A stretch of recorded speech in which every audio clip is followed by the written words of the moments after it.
O ito mga kababayan, Anti-Claire Castro, naku po, pinagmumura sa Canada ng ating mga kababayang OFWs doon. Ayan po. Shame on you. Nako.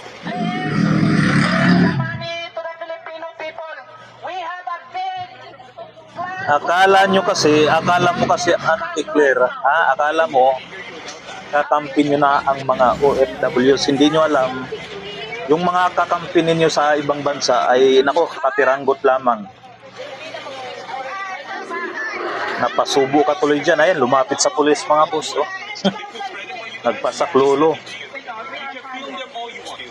Akala ninyo, ha? Akala nyo. O ngayon, ano? Ayan. Ano na?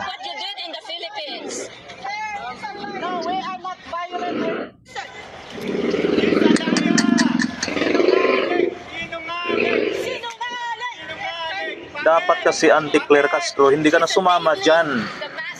Wala ka namang bilang dyan eh. At ito mga kababayan ha, ngayon lang tayo nakakita ng ganitong undersecretary na kinuyog sa ibang bansa. Ay, narinig na ba kayo dati na undersecretary na ginanito? Diba wala po?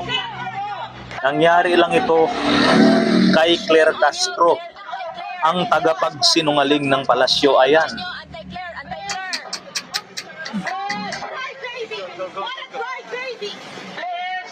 Bring the money to the Filipino people. We have a big flood control project right now. Akala nyo yung mga OFW sa Canada kakampi ninyo? Ayan. Wala kayong kakampi. Kung meron man, kapiranggot lamang. Kapiranggot lang. Ngayon, nalaman nyo na. Nalaman mo na ngayon, Anti-Claire. Nagalit na galit yung mga kababayan nating OFW sa iba't ibang panig ng mundo. Hindi lang dyan sa Canada.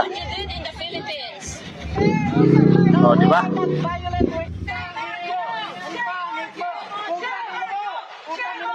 Ayan, naku, talagang pinagmumural dito si Claire Castro mga kababayan. O, kawawa rin, pero wala tayong magagawa eh. Walang magagawa dahil wala, tagapagtakip din siya ng kasinungalingan sa palasyo. Yun kanyang trabaho eh.